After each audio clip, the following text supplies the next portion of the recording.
AIMIM के राष्ट्रीय अध्यक्ष एवं सांसद असदुद्दीन ओवैसी संभल पहुंचे तो शहर में दाखिल होने से पहले उन्होंने शेख इमादुल हसन मुल्क दरगाह पर चादरपोशी की। यहां कार्यकर्ताओं द्वारा उनका भव्य स्वागत भी किया गया। पार्टी के राष्ट्रीय अध्यक्ष असदुद्दीन ओवैसी, सारत प्रदेश अध्यक्ष शौकत अली, प्रदेश महासचिव शमीम तुर्की, आदिल अलवी व मुशीर खां तरीन आदि भी रहे। संभल आगमन पर हसनपुर मार्ग स्थित फतेहपुर देव शकील अहमद एडवोकेट के नेतृत्व में असदुद्दीन ओवैसी का भव्य स्वागत किया गया। कार्यकर्ताओं ने काफिले पर फूलों की बौछार की। यहां से काफिला दरगाह शेख इमादुल हसन मुल्क पहुंचा, जहां मुल्क में शांति के लिए चादरपोशी की गई। करना है और भारत का सबसे बड़ा प्रदेश है और बल्कि सबसे बड़ा है। और अगर आप इलेक्शन के दौरान कैंपेन नहीं कर पाएंगे तो अभी से हम कोशिश कर रहे हैं और इंशाअल्लाह ताला हम उत्तर प्रदेश में हमारे संगठन को मजबूत करेंगे। पिछले असेंबली चुनाव से बनिस्बत हमारा संगठन 70 डिस्ट्रिक्ट्स में बहुत अच्छा है। बहुत से मेरे ख्याल से कम ऐसे 80 से 100 विधानसभा ऐसे हैं जहाँ पर हमारा कम से कम 70% बूथ पर एमआईएम पार्टी का प्रेजेंस है और हम कोशिश कर रहे हैं। ओम प्रकाश राजभर साहब के साथ हैं।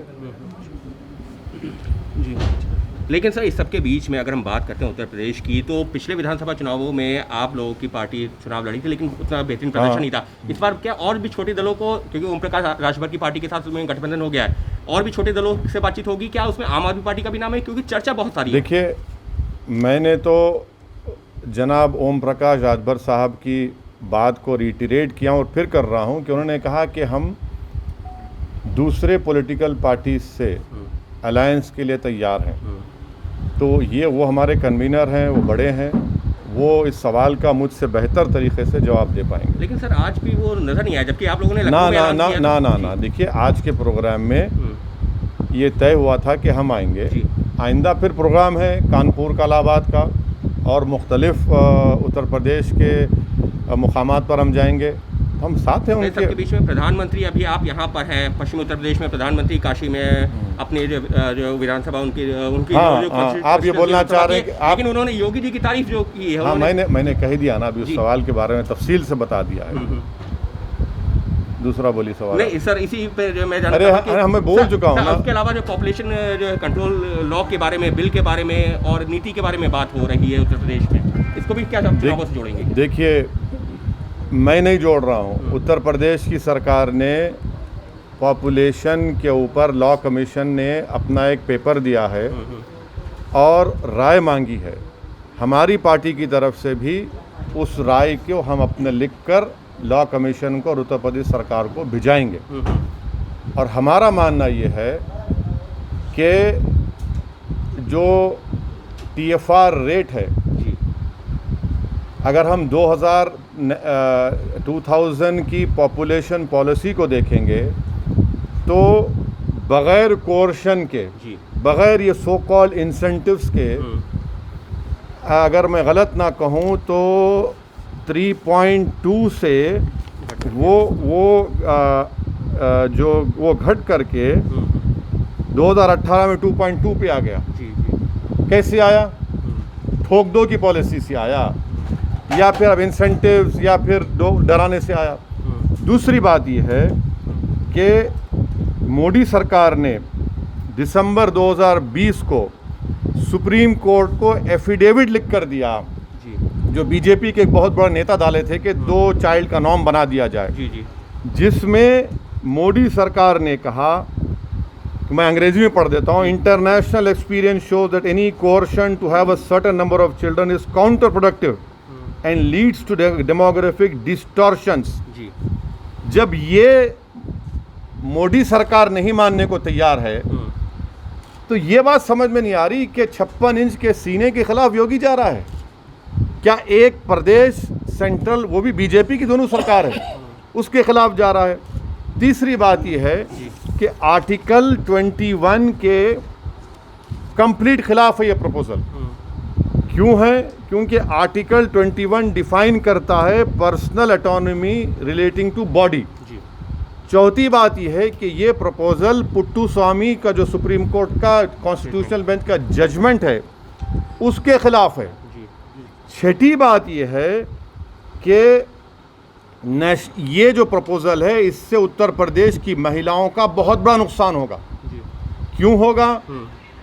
स्टेरिलाइजेशन सबसे ज़्यादा देश में 93% सिर्फ महिलाओं का होता है, और आप ये कह रहे हैं कि स्टेरिलाइजेशन आप करवा ले, तो ये महिला को राइट मिलना चाहिए कि वो डिसाइड करे। जो हमारी नेशनल पॉपुलेशन पॉलिसी थी उसमें हमने ये कहा कि आप शादी इस उम्र में करिए, एक बच्चे के पास स्पेस दीजिए। तीसरा, हमने एजुकेशन का इंतज़ाम किया। ये इस बात पर योगी की सरकार का कुछ ताल्लुक ही नहीं है। लेकिन और सुन ले पूरा आप सुन लीजिए, हम ज़रा तैयारी करके आए थे, आप मालूम आप हमारा इस्तकबाल करेंगे इन बातों से। अब अहम बात यह है कि हेल्थ के मामले में योगी सरकार तो उत्तर प्रदेश जनता को धोखा दिया है। हम डेटा दे रहे हैं। मैं उत्तर प्रदेश के मुख्यमंत्री जो हर टीवी के इंटरव्यू में असदुद्दीन ओवैसी के मजनू बन चुके हैं और बार बार लैला को याद करते हैं, हमको ये बता दें कि रूरल उत्तर प्रदेश में जो शॉर्टफॉल है हेल्थ सब सेंटर्स का, क्या वो 40% नहीं है? रूरल उत्तर प्रदेश में जो पब्लिक हेल्थ PHCs हैं वो 49% का शॉर्टेज है ही नहीं है। कम्युनिटी हेल्थ सेंटर्स में 53% का शॉर्टफॉल है, और उस कम्युनिटी हेल्थ सेंटर्स में 84% स्पेशलिस्ट नहीं है। हम उत्तर प्रदेश के मुख्यमंत्री से पूछना चाह रहे हैं कि 22 नवंबर 2019 को लोकसभा में मोदी सरकार ने एक जवाब में कहा कि उत्तर प्रदेश में डॉक्टर पेशेंट का वर्स रेशियो है। क्या है वो? कि सैंक्शन स्ट्रेंथ जो है 4509 डॉक्टर्स की है और सिर्फ 1344 काम कर रहे हैं, और आप कह रहे हैं कि पॉपुलेशन कंट्रोल करेंगे। लेकिन सर सुनिए प्रधान और प्रधानमंत्री जिससे आपको बड़ी मोहब्बत है, देश के प्रधानमंत्री जरूर हैं, मोहब्बत करना कोई जरूरी नहीं है किसी प्रधानमंत्री से, आप उनके खिलाफ भी बोल सकते, संविधान कहता है। सुनिए, जुलाई 1 को देश के प्रधानमंत्री ने कहा था कि इस देश में demographic dividend presents a huge opportunity. Demographic dividend क्या है? 15 साल से लेकर 59 ईयर्स तक ये वर्किंग पॉपुलेशन पूरे विश्व में किसी के पास नहीं है जो भारत में है। और ये एक्सपर्ट्स ये कहते हैं कि 2030 और 2050 तक रहेगा। आप पॉपुलेशन कंट्रोल के बजाय पॉपुलेशन को एम्प्लॉयमेंट नहीं देते, पॉपुलेशन को पढ़ाने के लिए स्कूल का इंतज़ाम नहीं करते, बच्चियों को पढ़ाने का इंतज़ाम नहीं करते, आप अस्पताल नहीं खोलते, अस्पताल अगर हैं तो डॉक्टर्स नहीं हैं। ये बात को साफ साबित होता है। बढ़ती जनसंख्या जो है खतरा नहीं है। बढ़ती हुई जनसंख्या, अगर आप ये कहेंगे कि हम इंसेंटिव देंगे, अगर ये कहेंगे कि 2 से ज़्यादा बच्चे पैदा मत करो, रेशन नहीं देंगे, तो ये भी आर्टिकल 21 का वायलेशन है। और ये प्रपोजल से एक्सपर्ट्स ने कहा कि महिलाओं का डिजर्शन होगा, एबॉर्शन होगा। अगर मालूम हो जाएगा कि बच्ची है किसी के, हमारी बहन के माँ के पेट में, एबॉर्शन होगा। ये एक्सपर्ट्स की राय है। आपके पास डेमोग्राफिक डिविडेंड है, आप उसको देश को स्ट्रेंथन करने के लिए क्यों नहीं इस्तेमाल करें? पूरे विश्व में, भारत में ही डेमोग्राफिक डिविडेंड है। आप सुनिए मेरी बात, नहीं सुनिए, पॉपुलेशन को आप, जो आपके पास एक ताकत है पॉपुलेशन, उसको स्ट्रेंथ बनाइए ना, आप कमजोरी बना रहे हैं। इसलिए बना रहे हैं कि आप 7 साल के अरसे में आपने नौकरियों का वादा किया था 15 लाख, वो झूठा साबित हुआ। आज उत्तर प्रदेश का नौजवान बेरोजगार उसका मुकद्दर बन गया। महिलाओं को आप पढ़ाने का इंतजाम नहीं करते, ये चीजें। और एक बात सुनिए आपके इत्मीनान के लिए, भारत का पॉपुलेशन स्टेबलाइज हो जाएगा, ये एक्सपर्ट्स ने कहा है 2030 में। अब आपको किसकी ज़रूरत है? पॉपुलेशन को स्ट्रेंथन करने की ज़रूरत है, पॉपुलेशन को रोज़गार देने की ज़रूरत है, महिलाओं के लिए चिकित्सा की ज़रूरत है, अस्पताल की ज़रूरत है। ये तो एंटी वुमेन स्टेप है। नीतीश कुमार भी इस बात का जिक्र कर रहे हैं कि अब वो उनसे पूछ लीजिए, वो भी तो उनके अलाई हैं, वो भी तो बिहार के एक सीनियर चीफ मिनिस्टर हैं। अगर वो बात कह रहे हैं तो सुनना चाहिए ना। फिर आप सुप्रीम कोर्ट में क्यों डाले ये रिप्लाई कि हम 2 चाइल्ड नॉर्म के खिलाफ हैं? तो ये इनकी नाकामियों को छुपाने के लिए, उत्तर प्रदेश के नौजवानों की आंखों में धूल झोंकने के लिए उत्तर प्रदेश की महिलाओं को एक और धक्का पहुंचेगा, नुकसान होगा। आप योगी सरकार के ऊपर सवाल खड़े कर रहे हैं, प्रधानमंत्री तारीफ कर रहे हैं, कह रहे हैं कि बहुत अच्छा काम किया है कोरोना काल में भी बहुत अच्छा। इसीलिए तो हमने शुरुआत में भी के कह दिया कि प्रधानमंत्री ने उत्तर प्रदेश की जनता के सामने आकर इतना बड़ा उनको बहुमत, इतना बड़ी सीट पार्लियामेंट में 2 मरतबा दी है।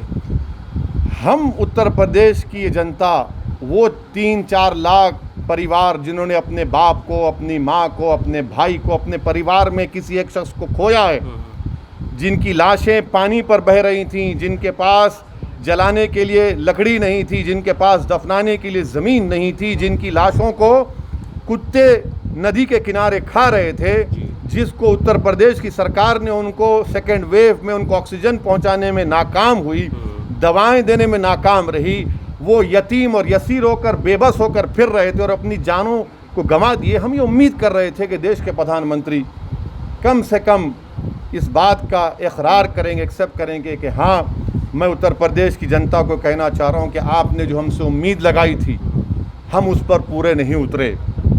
बजाय उसके आपने नमक फेंकने का काम किया उन परिवारों को, और उत्तर प्रदेश की जनता प्रधानमंत्री के स्टेटमेंट को सुन रही है और यकीन जानिए वो खून की आंसू फिर से रो रहे हैं। बस आखिरी सवाल, क्योंकि आपका अभी व्यस्त कार्यक्रम है। बस हो गया, बस फिलहाल